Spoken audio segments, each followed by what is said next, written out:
Hi everyone, today I'm going to replace a drain pump on a leaky washing machine.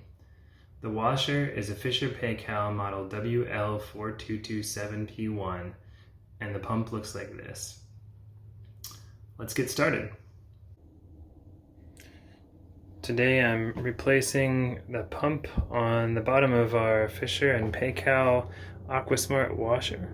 The pump was leaking from the bottom and we had a lot of water on the floor, and I diagnosed that the pump was the issue. So I've ordered a new one online and I'm going to replace it now.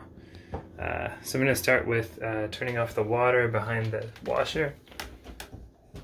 And then I'm going to lean the washer over. But first, I'm going to unplug the washer.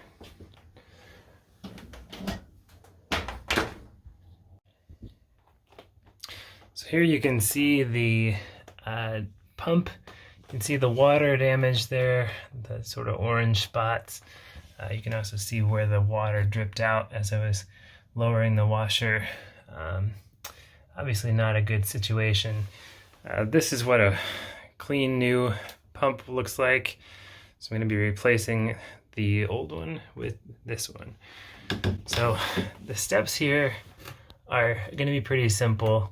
I'm just going to be taking out those 4 screws around the edges and one in the back there that I got to push around to get to. And then additionally pulling the electrical, unhooking the electrical, and then I'm going to be squeezing these spring clamps to get the hose loose, and then I'll have it off and then just reverse the process for the new one. So as I mentioned earlier, I've got this electrical unplugged, so taking these out shouldn't be too much of an issue. So I've got the first clip removed here. The next thing is to pull this door down to get access to the other wires. I'm going to use 2 hands, so I'll stop the video for a second. Now you can see I've pulled this clip off here. Just kind of use some brute force on that. This is the old pump anyway, and the new one comes with a new clip. So next up, I'm going to be unscrewing the 4 screws around the edges. Missed a step there actually. I still need to unclip this electrical plug here, so I'm going to do that next. And then I'm going to be pulling this wire off, disconnecting it around that hook so that this pump comes free. So this is what you're going to see after the wires are all disconnected. I'm just going to continue on removing the screws. So I've got the first 3 screws mostly free. One thing to note, this last screw is kind of tucked back in there. You can kind of see it around the edge. I gotta pull the drum sideways a little bit and get my screwdriver tucked right in there to get that one out.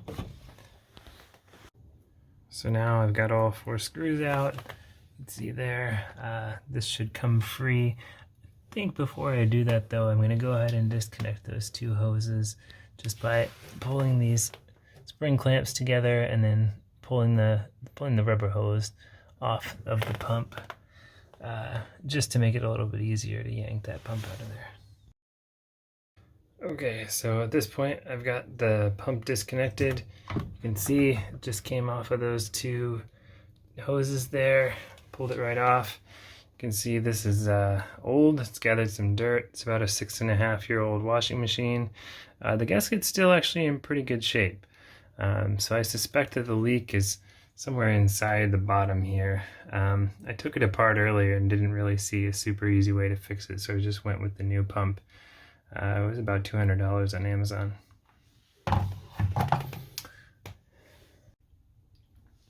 So we got the new pump here ready to go. You can see the new next to the old. It's got a blue gasket this time, so upgrade there. I don't know.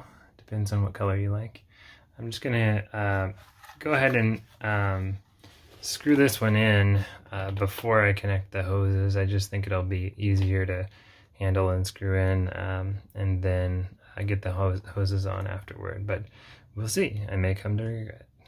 At this point in the video, I need to emphasize the importance of screwing these screws in tightly. The first time around, I was worried about stripping the screws, I didn't get them tight, and it leaked all over the floor. So make sure that you screw these in tightly. Okay, got all that screwed on nice and tight. Again, the biggest pain was probably this one tucked in the back. I don't know if you can see it there. Yeah, again, just had to push the drum out of the way. Next, I'm going to be reattaching the hoses. You can see they're already a little bit in place there. Just putting the pump on required, kind of getting them on there a little loose, but I'm going to tighten them up and close those spring clips. Okay, so you can see the spring clips are tightened up. I got the hoses up about to the notch there. There's a notch on either side. Again, you can't really see that one back there very easily, but this one was kind of a pain to get on. I kind of had to lay down and wrap around that one.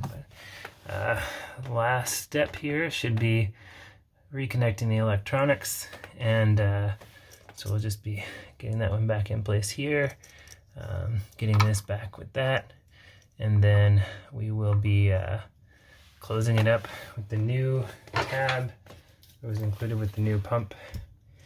So I'll do that in a couple of steps. Okay, so step one, I've got those reconnected.